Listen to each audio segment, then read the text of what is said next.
Hello,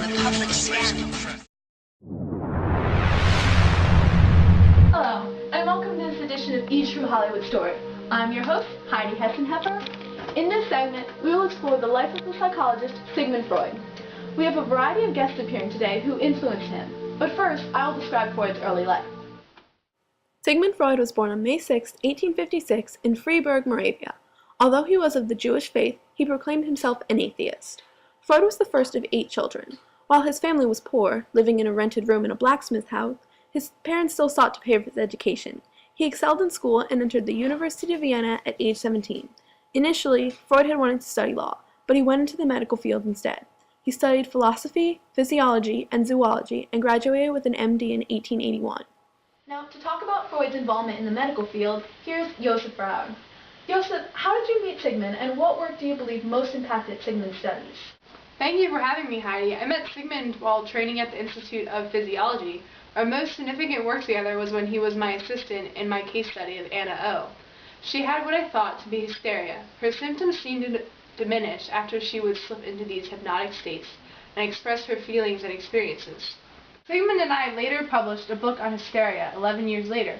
In this book, we explained that every hysteria is a result of a traumatic experience, and only through understanding one's symptoms can we overcome repressed emotions that are cause for such hysteria.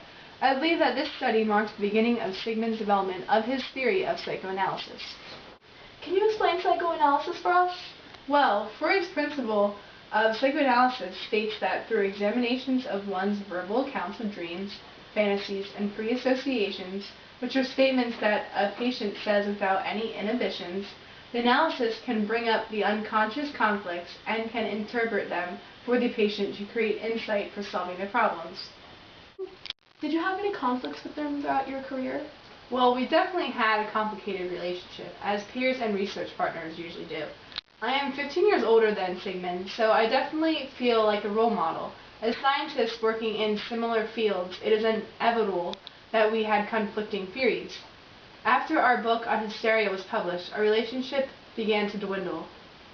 Freud was convinced that a larger part of humankind's psychology stemmed from covert sexual desires, despite theoretical disagreements. I still respected his work. Well, thank you for being here, Joseph. We'll be right back with more on Sigmund Freud. Welcome back to E! True Hollywood Story. We have Carl Jung here with us, one of Freud's contemporaries. Welcome, Carl. Hi. You have worked with Sigmund in the past. In 1901, Freud published The Interpretation of Dreams, which introduced the public to the notions of the unconscious mind. Tell us a little bit about your time with him, especially your opinion on his theories. In his book, The Interpretations of Dreams, he explained the 2 subdivisions of the mind. The conscious mind is everything that we are rationally aware of. The other part, the unconscious, is a store of feelings, thoughts, urges, and memories outside of one's awareness. Freud believed that memory is not always present in our awareness, but can be retrieved at any time. He concluded that aspects of the unconscious are unacceptable or unpleasant, such as pain, anxiety, or conflict. According to Freud, the unconscious continues to influence our behavior and experience, though we are unaware of it. Can you tell us about Freud's Oedipus complex theory and your counterproposal? Of course, Heidi. In the famous play Oedipus Rex, the hero Oedipus unwittingly kills his father and marries his mother. Freud uses this to describe the minds of young boys. He believed that there is a sexual attraction towards the mother and a sense of jealousy to the point of hatred of the father. I later proposed the Electra complex, in which young girls experience sexual desire toward their fathers and hatred toward their mothers. Fascinating. I'm aware that the 2 of you had a falling out. May I ask why? While I do agree on Freud with some tenets, I disagree on some other aspects. Freud seemed to be too focused on sexuality as a motivating force. His description of the unconscious also seemed overly negative. I believe that the unconscious is far more capable of such urges and is the source of creativity. Sigmund also had a tendency to reject anyone who held different opinions and views as him. Well, thank you for being here, Dr. Jung. We'll be right back with more. Welcome back to this edition of E! True Hollywood Story. We have Alfred Adler here. Thank you for being here, Dr. Adler. My pleasure, Heidi. So, could you explain to us Freud's iceberg theory?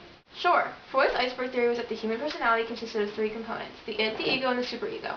At the unconscious level lies the id, which is composed of basic biological impulses such as avoiding pain, attaining sexual pleasure, and aggression. The id is nicknamed the pleasure principle because it seeks to satisfy urges with no regard to consequences. The ego is called the reality principle because it puts realistic limits on the id. The ego is in the preconscious and conscious levels. The superego exists at all levels of consciousness. It is our conscience because it judges actions based on the moral standards learned from experiences in society. It is called the perfection principle as it is related to attaining perfect behavior. The superego also restricts the its desire. Thank you for taking the time to talk to us, Dr. Adler. We'll be right back with more on Freud. And we're back with more E! True Hollywood Story. Sigmund's wife, Martha, is also here with us today. I understand that your husband is a pioneer in the field of psychology. What do you think is the most interesting of his theories? I find his ideas about slips of the tongue to be interesting. According to my husband, slips of the tongue were not purely accidental. They were due to the influence of the unconscious. He called it dynamic unconscious and believed that it revealed something meaningful about the person. What can you tell us about his personal life? Sigmund was very dedicated to his work. In 1902, he was appointed professor at the University of Vienna and began to gather a devoted following. By 1906, there were 17 disciples and soon more who formed a psychoanalytic society. But Sigmund's group fell victim to political infighting, and some of his closest followers, such as Alfred Adler and Carl Jung, split from the group. Can you tell us about how you dealt with the criticism he faced? At first I was nervous about it, as his ideas were very radical. Initially, many people had been strongly against it, but over time he had become a household name. He really changed the realm of psychology, and in my mind, for the better. Well, thank you for being here, Martha. So that concludes this edition of E! True Hollywood Story, featuring Sigmund Freud. Was he a revolutionary genius, a madman, or both? It's up to you to decide. I'm Heidi Hessenheffer for E! True Hollywood Stories, and I'll see you back here next time. Today I feel like doing psychology. Just relax and lay on my couch. Therapy is what I do, so just trust me and I'll help you. 'Cause today I feel like doing psychology. I'll just kick my feet up and tell you all my problems, examine my dreams and tell me how to solve them. Go analysis is the key. The id is telling you to stop your repression, basic impulses like sex and aggression. 'Cause in your mind you're the freaking man. Oh yes, I wrote it 'cause I can. Today I feel like doing psychology. Just relax and lay on my couch. Therapy is what I do, so just trust me and I'll help you. 'Cause today I feel like doing psychology. Psychology. Psychology.